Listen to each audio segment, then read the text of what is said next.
স্বপ্ন আর লক্ষ্য একই মনে হয়। এই দুইয়েরই কথা মানুষ কল্পনা করে, এই দুই মানুষ অর্জন করতে চায়। আর এই দুই পূর্ণ হলে মানুষ নিজেকে অত্যন্ত ভাগ্যবান বলে মনে করে। কিন্তু এই দুইয়ের মধ্যে পার্থক্য আছে। পার্থক্য এই যে স্বপ্নের জন্য বিনা পরিশ্রমের ঘুম দরকার হয়, আর লক্ষ্যের জন্য বিনা ঘুমের পরিশ্রম। যে ব্যক্তি ঘুমের মধ্যে স্বপ্ন দেখতে থাকেন, জেগে ওঠার পর তার হাত খালি থেকে যায়। আর যে ব্যক্তি পরিশ্রম করে, শয়নকালেও তার হাত তার লক্ষ্যেই থাকে। তাই যদি স্বপ্নও দেখতে হয়, তাহলে লক্ষ্য জেনে পরিশ্রম করুন আর ভালোবেসে বলুন, রাধা রাধা। ইচ্ছে, সিদ্ধান্ত আর নিশ্চয়তা, এই শব্দগুলো আমরা আমাদের জীবনে অনেকবার শুনেছি, তাই না? জীবনে অনেক সময় অনেক কিছু পেতে খুবই ইচ্ছে করে, কিন্তু শুধু ইচ্ছে হলেই কি সবকিছু পাল্টায়? সবকিছু পাওয়া যায়? অনুর্বর জমিতে বাস করা ব্যক্তির মনে ইচ্ছে হয় যেন সে শীতল জল পায়, কিন্তু সে পায় না। যে এক কুয়ো খোঁড়ার সিদ্ধান্ত নিয়েছে, সে মাটি খোঁড়ার জন্য কোদাল অবশ্যই পেয়ে যায়। আর যে নিশ্চিত করে নিয়েছে, সে দেরি করে হলেও সেই শীতল জল অবশ্যই পেয়ে যায়। তাই জীবনে কেবল ইচ্ছে করবেন না, সিদ্ধান্ত নিন আর তারপর নিশ্চিত করুন, সব পেয়ে যাবেন। আর ভালোবেসে বলুন, রাধা রাধা। প্রদীপ জ্বালানোর কাজ বড়ই আনন্দদায়ক। উজ্জ্বলতার এই শিখা যেন আত্মার মধ্যে গিয়ে মনে উল্লাস ভরে দেয়।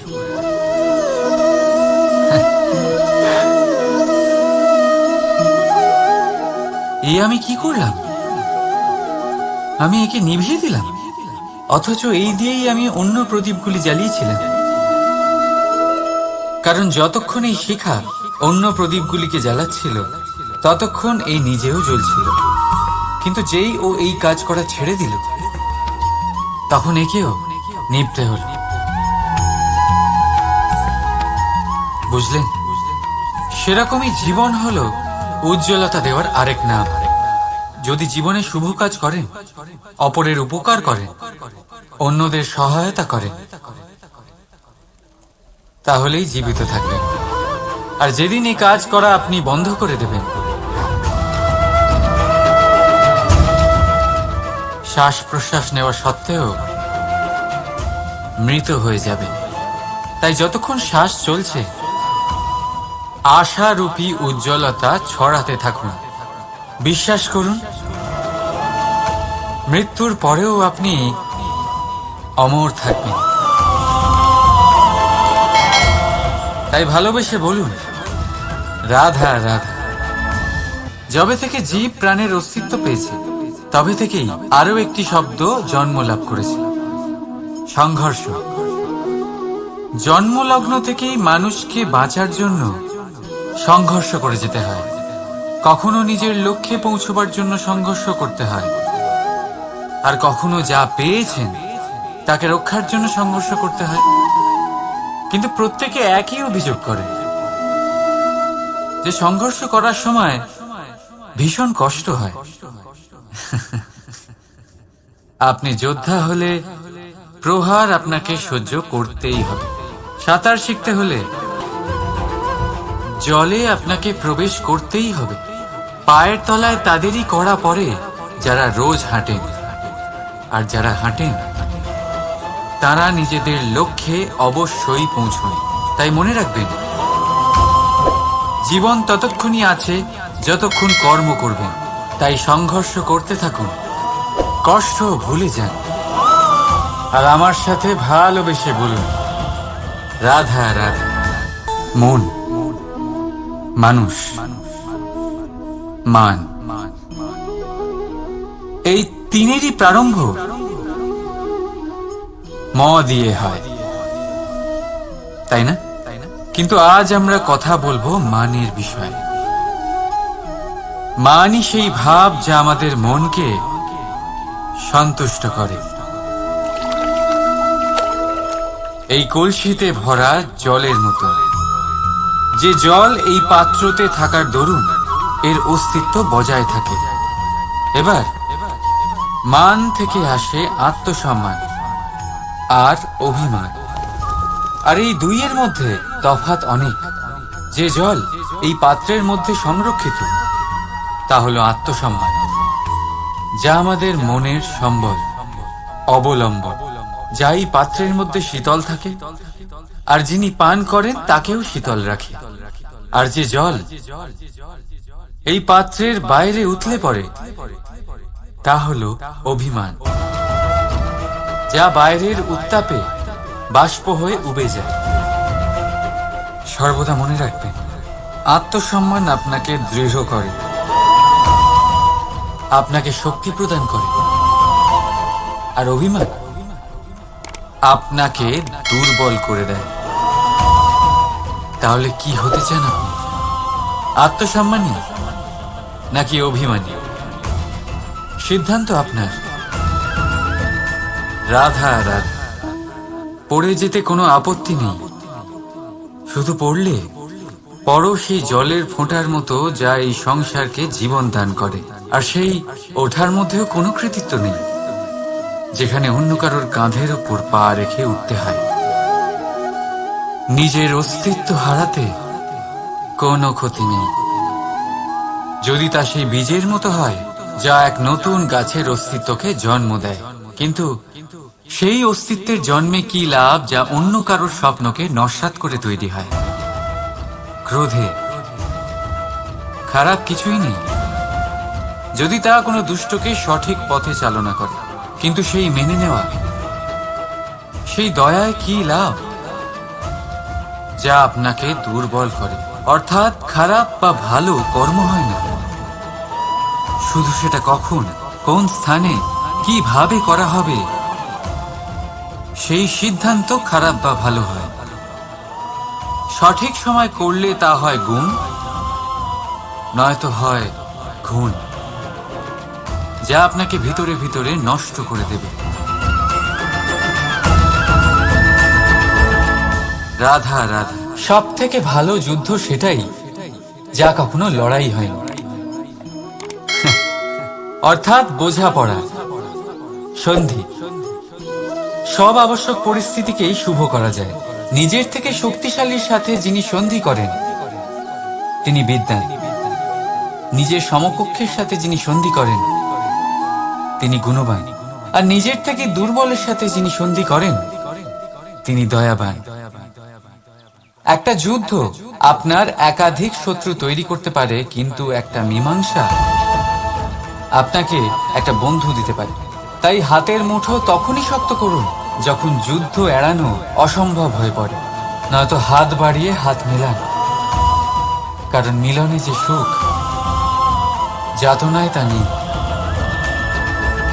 রাধা রাধা।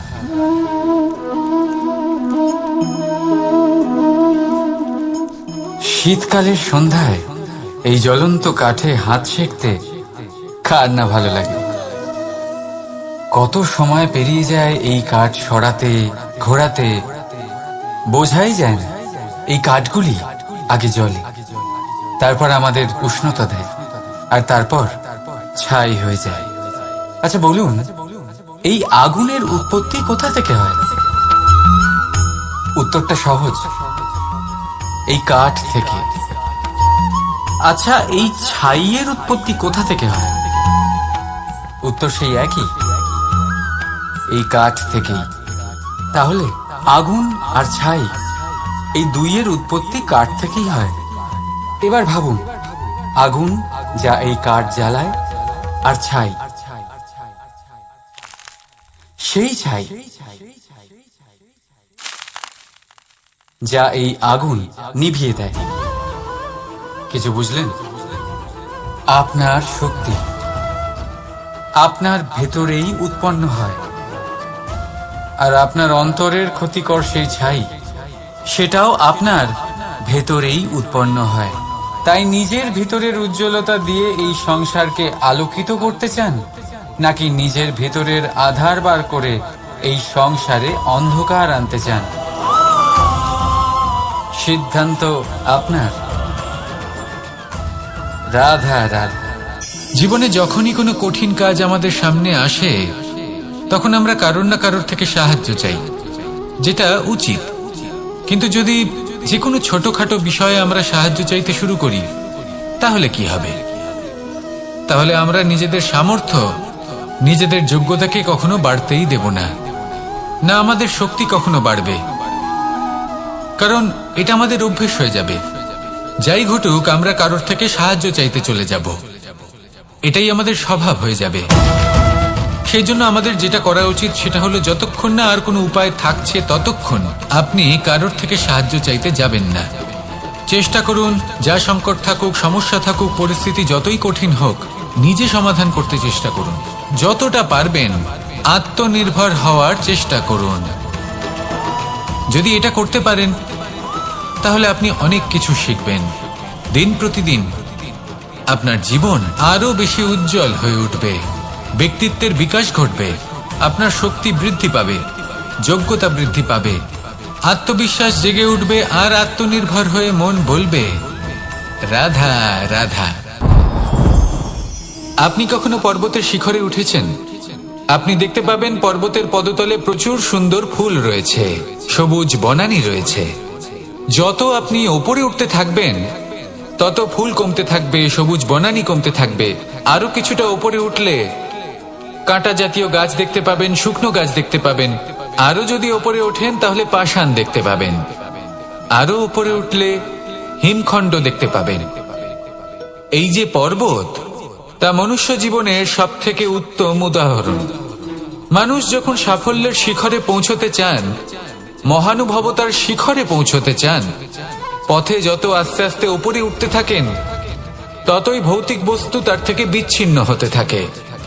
যদি তিনি সেই ভৌতিক বস্তুগুলি ত্যাগ না করতে পারেন, তাহলে কখনোই সেই স্থানে পৌঁছতে পারবেন না। আর মানুষ যদি উচিত ত্যাগ করতে পারেন, পথে অগ্রসর হতে থাকেন, এগোতে থাকেন, তাহলে একদিন না একদিন তিনি মহানুভবতার, জ্ঞানের, সাফল্যের হিমের স্বাদ অবশ্যই লাভ করবেন। মনে রাখবেন, মানব জীবনে ত্যাগ হলো অত্যন্ত গুরুত্বপূর্ণ অংশ। আসুন আমার সাথে ভালোবেসে বলুন, রাধা রাধা। একবার একজন গুরু তার শিষ্যদের পরীক্ষা নিচ্ছিলেন।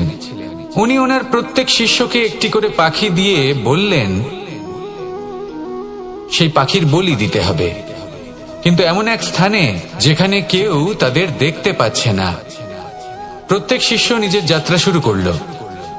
কেউ ঘন বনে প্রবেশ করলো, কেউ অন্ধকার গুহায় প্রবেশ করলো, কেউ দূরে কোনো পর্বতের শিখরে পৌঁছে গেল। যে মুহূর্তে দেখলো তাদের কেউ দেখতে পাচ্ছে না, তারা সেই বলি দিতে চেষ্টা করলো। যেই বলি দিতে গেল, সেই পাখি আলোর কিরণে পরিবর্তিত হলো এবং লুপ্ত হয়ে গেল। একজন শিষ্য ছিল যে আবার গুরুর কাছে ফিরে এলো। সে বলল, ক্ষমা করবেন গুরুদেব, কিন্তু আমি এমন কোন স্থান পেলাম না যেখানে কেউ আমাকে দেখতে পাচ্ছে না। অন্য কেউ না দেখতে পেলেও আমি নিজে দেখতে পাচ্ছিলাম, আমার অন্তর্মন দেখতে পাচ্ছিল। সেই শিষ্য বুঝতে পেরেছিল যে পরমাত্মার দৃষ্টি সবসময় তাকে দেখতে পাচ্ছে, আর ও কখনো অনুচিত কর্ম করতে পারবে না। আর শুধুমাত্র এই কারণে সেই শিষ্যই সেই পরীক্ষায় উত্তীর্ণ হল। আসুন আর আমার সাথে ভালোবেসে বলুন, রাধা রাধা। রাত্রে আমরা সুখ নিদ্রা লাভ করি, আমরা স্বপ্ন দেখি, ভবিষ্যতের পরিকল্পনা করি, খুব ভালো লাগে। সকালে যখন চোখ খুলি, নিদ্রা ভঙ্গ হয়, স্বপ্ন সেইখানেই ভেঙে যায়, আর তারপর আমরা আমাদের রোজকার জীবন যাপন করি। স্বপ্ন হয়তো মানুষ রাতের বেলায় দেখেন, কিন্তু সেটাকে সার্থক দিনের বেলাতেই করতে হয়। রাতে মধুর বাতাসের নিচে কোমল শয্যায় শুয়ে মাতার গলায় মিষ্টি গান শুনতে শুনতে নিদ্রায় আচ্ছন্ন হওয়া, স্বপ্ন দেখা, ভবিষ্যতের পরিকল্পনা করা বড়ই সরল। কিন্তু সকালবেলায় সময় মতো উঠে সূর্যের তাপ সহ্য করে, সেই উষ্ণতা সহ্য করে সর্বাঙ্গ ঘেমে গিয়ে নিজের পথ খুঁজে বের করা, সেই পথে অগ্রসর হওয়া, বাধা বিপত্তি এসবের সম্মুখীন হওয়া আর তারপর লক্ষ্য লাভ করা, এগুলো কঠিন কাজ। এ হলো অত্যন্ত কঠিন কাজ।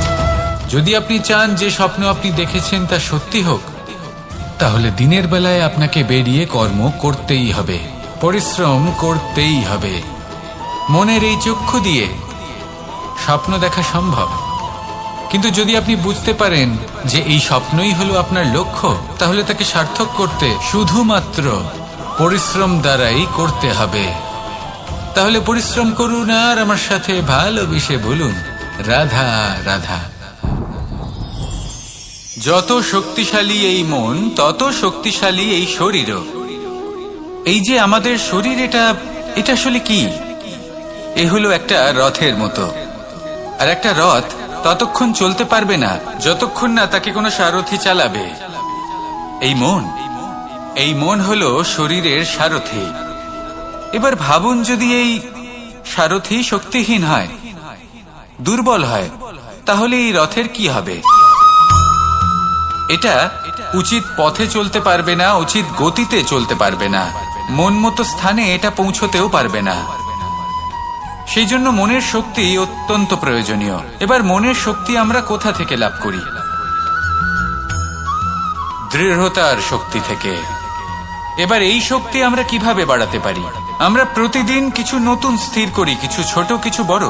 আর যেই আমরা নতুন কিছু পূর্ণ করি, আমাদের মনের শক্তি বেড়ে যায়। আর যদি পূর্ণ না করতে পারি, মনের শক্তি কমে যায়। একটা দেওয়ালের মতো ছোট ছোট ছোট ছোট শিলা আমরা একটার পর একটা স্থাপন করে একটা দেওয়াল তৈরি করি। এতগুলো পাথর যখন একত্রিত হয়ে যায়, তখন এমন এক দেওয়াল তৈরি হয় যাকে ভাঙা প্রায় অসম্ভব হয়ে দাঁড়ায়। সেরকমই হয় মন এবং দৃঢ়তা। ছোট ছোট কাজ করে নিজের লক্ষ্য পূর্ণ করুন। এই লক্ষ্য যদি পূর্ণ হয়, তবে মনের শক্তি বাড়বে। কিছুটা এইভাবে যে যত বড়ই বিপদ আসুক না কেন, সেই বিপদ নিজে হার মেনে নেবে, কিন্তু আপনার মন ততটাই শক্তিশালী থাকবে। তাই মনের শক্তি বাড়াতে থাকুন, যাতে আপনি উচিত পথে চলতে পারেন, উচিত গতিতে চলেন আর মনোবাঞ্ছিত স্থানে পৌঁছতে পারেন। তবেই এই মন প্রসন্ন হয়ে বলবে, রাধা রাধা। আজ আমরা দুই ধরনের ব্যক্তির বিষয়ে কথা বলবো। প্রথম জন হলেন যে প্রয়োজনের থেকে অনেক বেশি পরিমাণ ধন উপার্জন করে থাকেন। তার কাছে ততটা ধন থাকে যতটা তার প্রয়োজনও নেই, তারপরেও আরো ধন উপার্জন করতে চেষ্টা করতে থাকেন। সকল সম্ভব চেষ্টা করেন, সকল সম্ভব কর্ম করেন, তা সে উচিত কর্ম হোক বা অনুচিত, তাতে তাদের কিছুই যায় আসে না। তারা শুধুই এই সংসারের সকল সুখ ভোগ করতে চান, সকল স্বাচ্ছন্দ্য লাভ করতে চান। আজীবন তারা প্রচেষ্টাই করতে থাকেন। এবার এই করতে গিয়ে তারা ভারাক্রান্ত হয়ে সমস্যার সম্মুখীন হন। এনাদের সমগ্র জীবন এই চেষ্টাতেই চলে যায়, জীবন যাপন করার বদলে। অন্যদিকে আরেকজন ব্যক্তি, যিনি জানেন তার প্রয়োজন কতটুকু আর শুধুমাত্র সেই পরিমাণ ধন অর্জন করেন, তার থেকে বেশি একটুও নয়। উনি যদি দুবেলা খেতে পান, মাথা গোজার ঠাঁই পেয়ে যান, সেটাই পর্যাপ্ত। তাতেই তিনি আনন্দে জীবন যাপন করেন, না কোনো বৃথা চিন্তা করেন, না কোনো বৃথা কষ্ট করেন। এবার আমি আপনাদের জিজ্ঞেস করব, এই দুই ব্যক্তির মধ্যে আপনি কোন ব্যক্তি হতে চাইবেন? বেশিরভাগ মানুষ এটাই বলবেন যে আমরা সেই দ্বিতীয় মানুষ হতে চাই যারা সন্তুষ্ট। কিন্তু যদি মন দিয়ে দেখেন, আপনিও সেই কর্মই করছেন যা প্রথম ব্যক্তি করেন। আপনারা সবসময় চেষ্টা করে চলেছেন, এটাও লাভ করতে হবে, ওটাও লাভ করতে হবে, আমার এটারও প্রয়োজন, ওটারও প্রয়োজন। আপনি অনেক কিছু লাভ করেছেন, কিন্তু প্রশ্ন এটাই যে আপনার কি সেই সবকিছুর প্রয়োজন রয়েছে? এর উত্তর আপনার অন্তর মনে রয়েছে। আপনার মন জানে যে আপনার প্রয়োজন কতটুকু। সেখানে গিয়ে দেখুন। সন্তুষ্টি মানুষকে আনন্দ দেয়। মানুষ যতটা সন্তুষ্ট হবে, ততটাই সে আনন্দ লাভ করবে। এবার আপনাকে এই সিদ্ধান্ত নিতে হবে যে আপনি কখন আর কোথায় সন্তুষ্টি লাভ করবেন, কত কিছু লাভ করার পরে সন্তুষ্ট হবেন। এই উত্তর আপনি মন থেকে পাবেন। এই সমাজের চাহিদায় জড়িয়ে নিজেকে বিভ্রান্ত করবেন না। নিজের অন্তরের এই মিথ্যে অহংবোধকে প্রশ্রয় দিতে গিয়ে যদি আপনি এরকম প্রয়াস করতে থাকেন, তাহলে জীবনযাপন কখন করবেন? থেমে যান, শান্ত হয়ে যান, নিজের অন্তর মনে নিমজ্জিত হয়ে দেখুন যে সন্তুষ্টি কোথায়। এই সন্তুষ্টি লাভ করুন। এই মন প্রসন্ন হয়ে বলবে, রাধা রাধা। কখনো কোনো বাগানের কোনো বৃক্ষকে দেখেছেন যেখানে সুগন্ধি ফুল থাকে, রসালো ফল থাকে? তখন মন প্রফুল্ল হয়ে ওঠে, মন থেকে সেই বৃক্ষের প্রতি ভালোবাসা জন্মায়। কিন্তু যিনি বাগানের মালিক, শুধুমাত্র তিনিই জানেন যে কিভাবে এই বৃক্ষকে আগলে রাখতে হয়, কিভাবে তার পরিচর্যা করলে এতে সুন্দর সুগন্ধি ফুল হবে, রসালো ফল হবে। কখনো কখনো প্রয়োজনের থেকে বেশি রোদ পেলে এই বৃক্ষগুলি শুকিয়ে যায়, প্রয়োজনের থেকে কম রোদ পেলেও এই বৃক্ষ কিন্তু শুকিয়ে যায়। প্রয়োজনের থেকে কম জল যদি পায়, এই বৃক্ষ শুকিয়ে যেতে পারে। প্রয়োজনের থেকে অতিরিক্ত জল যদি পায়, তখনও এই বৃক্ষের শিকড়গুলি নষ্ট হয়ে যেতে পারে। এবার এটাই কিন্তু আমাদের সংসারের সাথেও হয়। আমাদের সংসারের সকল প্রতিভাশালী ব্যক্তি, যেমন লেখক, বিচারক, প্রবক্তা, যোদ্ধা, এদের সবার ক্ষেত্রে এই কথাটাই প্রযোজ্য। যদি বেশি প্রশংসা করা হয়, তাহলেও এরা হারিয়ে যাবেন। প্রয়োজনের থেকে বেশি যদি নিন্দা করা হয়, তখনও তারা নত হয়ে পড়বেন। তাহলে আপনি এদের রক্ষা করুন এবং নিজেদেরও।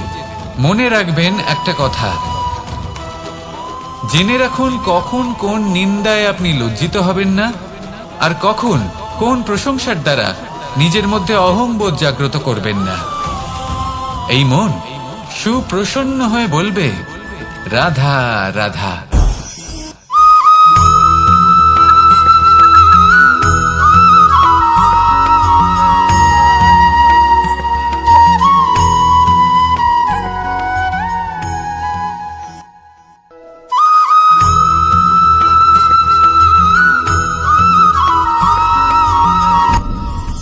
আপনি কি কখনো কোনো জলের ধারা দেখেছেন?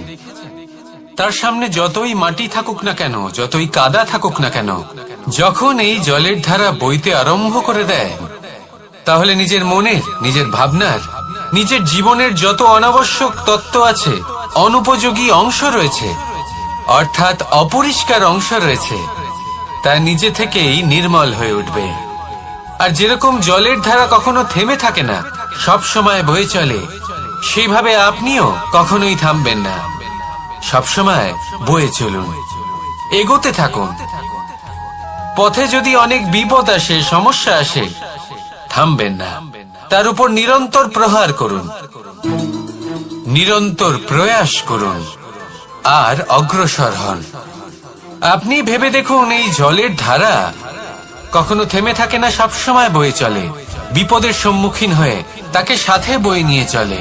সেই জন্য জলের ধারা, প্রবাহমান এই ধারা, এর থেকে কখনো দুর্গন্ধ আসে না, এতে কখনো ময়লা জমতে পারে না, বরং পালিত হয় সুন্দর প্রাণবন্ত জীবজন্তু, যেমন সুন্দর ছোট মাছ।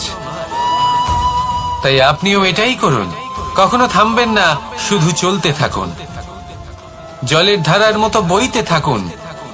আপনি আপনার লক্ষ্য অবশ্যই খুঁজে পাবেন, আর তার সাথে নিজের অন্তরের যে মালিন্য রয়েছে, তা আপনি নিজেই নিজের থেকে দূরে করে দেবেন। তাহলে আসুন আর আমার সাথে ভালোবেসে বলুন, রাধা রাধা।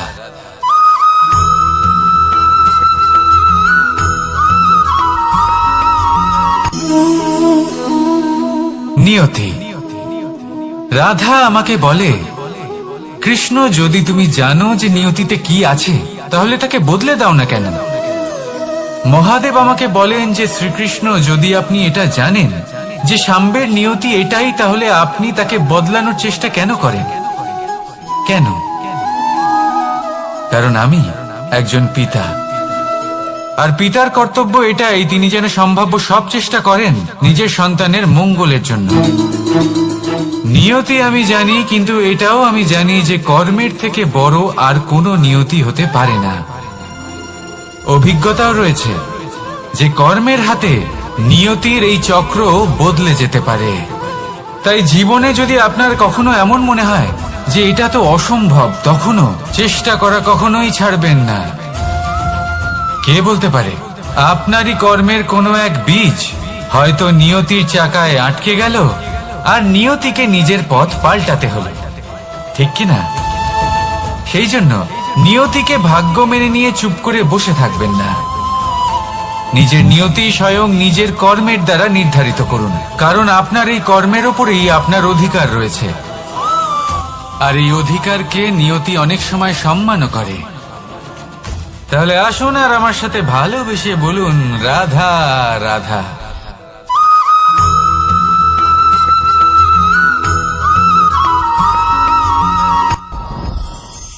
সাথী, সাথী এই শব্দটির ব্যাখ্যা কে কিভাবে করে?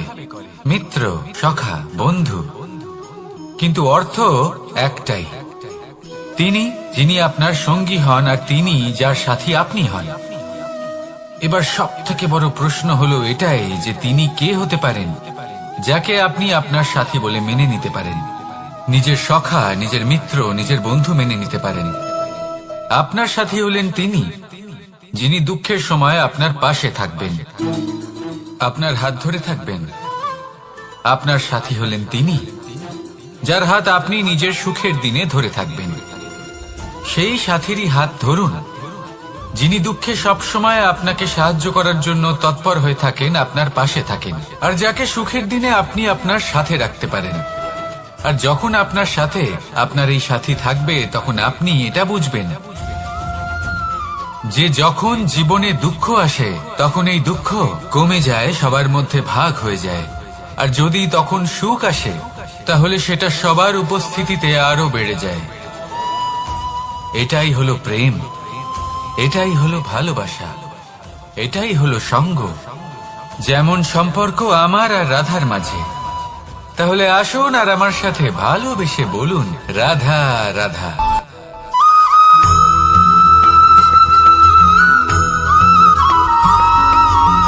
পঞ্চতত্ত্বের মধ্যে দ্বিতীয় তত্ত্ব হল ধরণী, ভূমি, যাকে আমরা ধরণী মাতা বলি। এই ধরণী ধৈর্য ধারণ করে আর এর উপরেই আমাদের সমগ্র সংসার নির্ভরশীল। কারণ এই ভূমি সহ্য ক্ষমতা রাখে, এর সহ্য ক্ষমতা হলো অপরিসীম। সন্তান যতই আঘাত প্রদান করুক না কেন প্রেম পূর্বক সহ্য করে আর তার বদলে অমূল্য রত্ন প্রদান করে। সন্তান যদি হাল চালায় তাহলে তার বদলে তাকে অন্ন প্রদান করে। এটাই হলো ধরণী। এবার এর থেকে আমরা কি শিক্ষা পেতে পারি?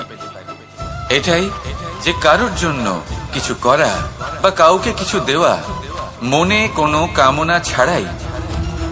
আর এই কথাটা বুঝে যান, যদি কারোর জন্য কামনা না রেখে বা কোনো পাওয়ার আশা না রেখে কারোর জন্য কিছু করেন বা কারোকে কিছু দেন, যদি এটা আপনি শিখতে পারেন তবে আপনি ভালোবাসতে শিখে গেছেন। আর সেই জন্যই এই ধরিত্রীকে মাতা বলা হয়। কারণ মাতা শুধু উনি নন যিনি গর্ভে সন্তানকে ধারণ করেন, মাতা তো উনিও যিনি জীবন বাঁচতে শেখান, যিনি জীবন বাঁচার উদাহরণ প্রদান করেন। তাহলে ধরণীর থেকে এই নিঃস্বার্থ ভাব শিখুন, নিঃস্বার্থ ভালোবাসা শিখুন, আর এই ভালোবাসার সাথেই বলুন, রাধা রাধা।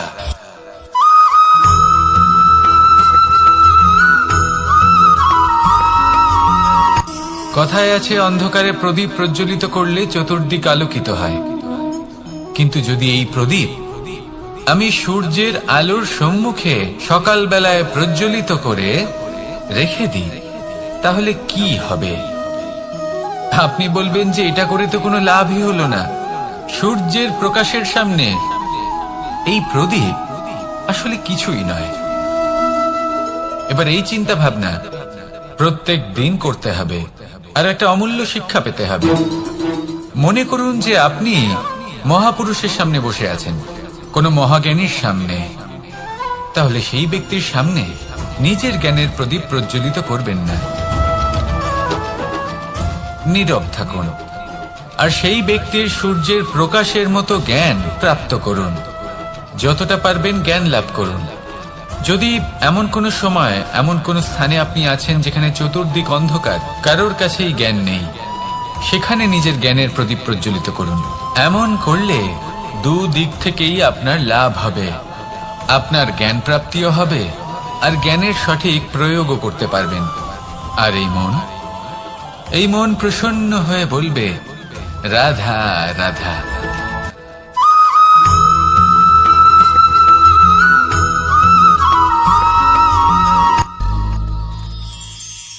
শিশিরের বিন্দু পাতার ওপর পড়ে আর তার গায়ে লেগে থাকে। পাতা তাকে শুষে নিতে পারে না আর শেষ পর্যন্ত সে ঝরে পড়ে যায়। অন্যদিকে রয়েছে মেঘ এবং চাতক। এদের মধ্যে অনেক দূরত্ব থাকে। মেঘ থাকে আকাশে আর চাতক থাকে ধরিত্রীতে। কিন্তু যখন এই মেঘ থেকে বৃষ্টি ঝরে পড়ে, এই চাতক কিন্তু সেই জলই পান করে, নয়তো সে তৃষ্ণার্ত থেকে যায়। এবার অন্যদিকে দেখলাম শিশির বিন্দু আর পাতার এই সম্পর্ক। এরা খুব কাছাকাছি থাকে, ঘনিষ্ঠও থাকে। অন্যদিকে রয়েছে মেঘ এবং চাতকের সম্পর্ক, যাদের মধ্যে অনেক দূরত্ব থাকা সত্ত্বেও তারা খুব ঘনিষ্ঠ, তাই না? এই সারমর্ম খুব সরল। এই নৈকট্য, এই দূরত্ব, তা আপনার সম্পর্কে প্রভাব কিছুতেই ফেলতে পারে না। এই নৈকট্য, এই দূরত্ব, এইসব হলো শুধুমাত্র মনের ব্যাপার। কখনো আপনি অনুভব করেছেন আপনি কারোর থেকে অনেক অনেক দূরে আছেন, অনেক দূরে আছেন, তাও সেই ব্যক্তির প্রতি আপনি টান অনুভব করেন। সেখানে আপনি কারোর সাথে প্রত্যেক দিন অতিবাহিত করেন, সমস্ত জীবন অতিবাহিত করেন, সব থেকে বেশি সময় তার সাথে অতিবাহিত করেন, তাও তার প্রতি সেই টান অনুভব করেন না। এই সংকেত হলো মনের দূরত্বের। তাহলে মনের এই দূরত্ব দূর করুন আর আমার সাথে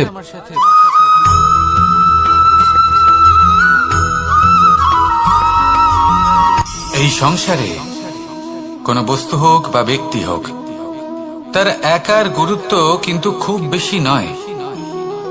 একটা উদাহরণ হিসেবে বৃষ্টির ফোঁটাকে ভেবে দেখুন। যদি একটি বৃষ্টির ফোঁটা হয় তাহলে তার খুব বেশি গুরুত্ব থাকে না, কিন্তু যখন সহস্র বৃষ্টির ফোঁটা মেঘের মধ্যে দিয়ে ঝরে পড়ে, তখন সেটা বর্ষার রূপ ধারণ করে। সেই বর্ষা যা এই প্রকৃতিকে শান্ত করে। সেইভাবেই পাথরের ছোট টুকরো, তার খুব বেশি গুরুত্ব থাকে না, কিন্তু যখন অসংখ্য পাথরের টুকরো একত্রিত হয় তখন তা পর্বতের আকার ধারণ করে।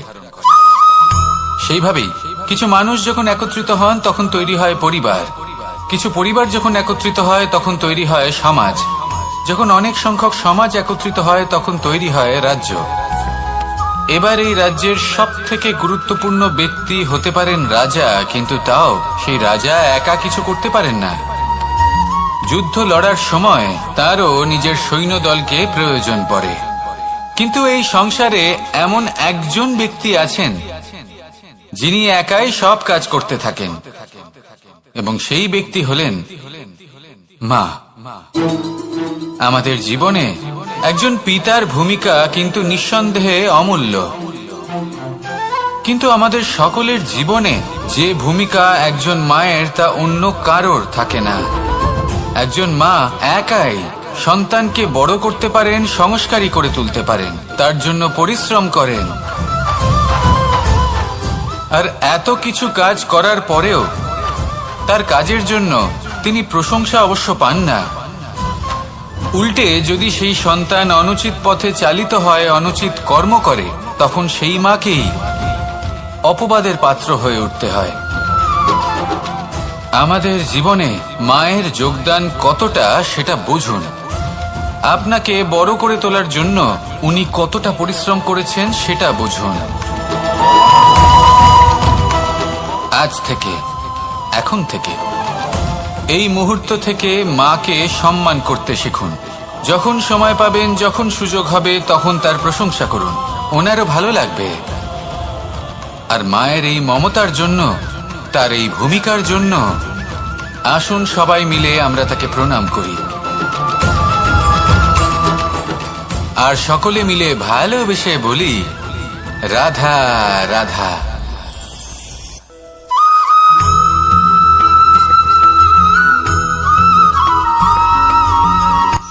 এই সংসারে সাফল্য লাভ করার জন্য জ্ঞানের প্রয়োজন হয়, পরিশ্রমের প্রয়োজন হয়, দৃঢ় নিষ্ঠার প্রয়োজন হয়, নিরন্তর চেষ্টা করা প্রয়োজনীয়। কিন্তু আরো কিছু আছে যা অত্যন্ত প্রয়োজনীয় এবং গুরুত্বপূর্ণ। তা হলো ভালো বন্ধু। তাদের থাকা অত্যন্ত প্রয়োজনীয়। যদি ভালো বন্ধু থাকে তাহলে সময় এলে তারা ঢাল হয়ে আপনাকে সুরক্ষা করবেন। সময় এলে অস্ত্রের মতো শত্রুকে সংহারও করবেন। যদি তিনি জ্ঞানী হন, তাদের মধ্যে সদ্গুণ থাকে, তাহলে এই সব গুণ আপনার মধ্যেও প্রবেশ করবে। তাহলে সাফল্যের জন্য ভালো বন্ধু পাওয়া অত্যন্ত প্রয়োজনীয়। কিন্তু শুধু বন্ধু কেন, ভালো শত্রুও থাকা প্রয়োজনীয়। এবার আপনি ভাববেন, আমি কি বললাম? যদি আপনার জীবনেও ভালো অর্থাৎ শক্তিশালী শত্রু থাকে, তাহলে আপনিও শক্তিশালী হতে থাকবেন।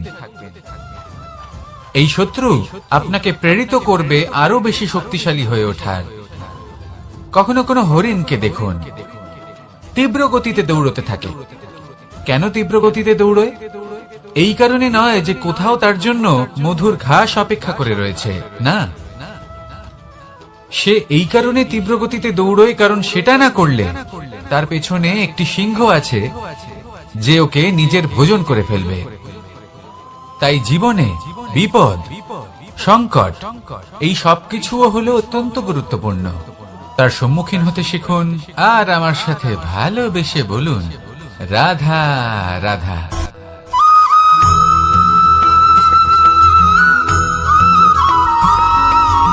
মানুষ জন্মগ্রহণ করে, তার সাথে ভয়েরও জন্ম হয়। ছোটবেলা থেকেই আমাদের মনে কোনো না কোনো প্রকারের ভয় থেকেই যায়। কেউ এই বিষয়ে ভয় পায় যে তার কোনো বস্তু তার থেকে দূরে চলে যাবে। কেউ এই বিষয়ে ভয় পায় যে আমি নিজেকে হারিয়ে ফেলব। কেউ এই ভেবে ভয় পায় যে আমার প্রিয়জনেরা তারা যেন আমার থেকে দূরে না চলে যায়।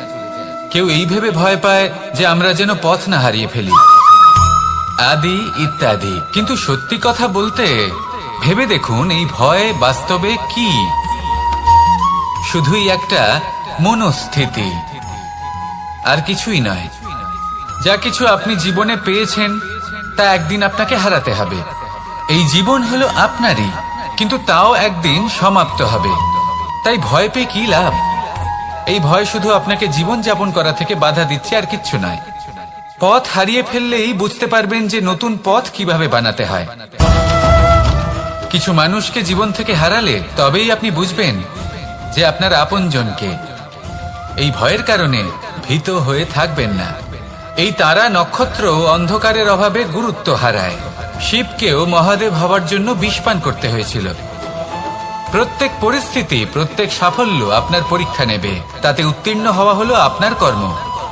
যখনই আপনি ভয় পাবেন বা সংকটের সম্মুখীন হবেন, তখন সাহসের সাথে তার সম্মুখীন হন। মনে রাখবেন, যে সম্মুখীন হতে জানে, সাফল্য তার সাথে সবসময় থাকে। আসুন আর আমার সাথে ভালোবেসে বলুন, রাধা রাধা।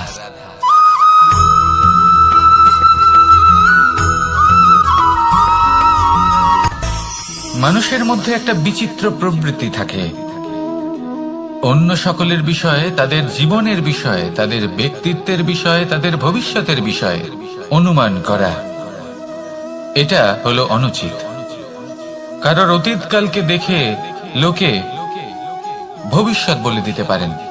বর্তমানকে দেখে ভবিষ্যতের বিষয়ে অনুমান করে ফেলেন। উদাহরণ দিতে হলে বলবো, কোনো দাসকে দেখুন, ওকে দেখে লোকে বলে যে ওর ভবিষ্যৎ সেটাই হতে পারে, অনুমান করে ফেলেন। আর এই রাজাকে দেখুন, উনি তো কত সুখী হবেন, উনি তো জগতের সব থেকে অধিক সুখী মানুষ, কত সুখ সুবিধা আছে ওনার কাছে, ধারণা করে ফেলেন। তবে সত্য তো এটাই যে কারোর ব্যক্তিত্বের বিষয়ে, তাদের ভবিষ্যতের বিষয়ে আপনি পূর্ণ সত্য কখনোই বলতে পারবেন না, শুধু অনুমান করতে পারবেন। আর এই অনুমান করে সত্যি কোনো লাভ হয় না, কারণ এই কাল সেটা হলো অত্যন্ত শক্তিশালী। কালো থেকে কালোতর কয়লাকেও হিরেতে পরিণত করতে পারে। অনেক বড় বড় রাজাকেও বিদূষক বানিয়ে ফেলতে পারে এক মুহূর্তেই। তাহলে আপনি অনুমান করে কি লাভ? কি পেলেন অনুমান করে?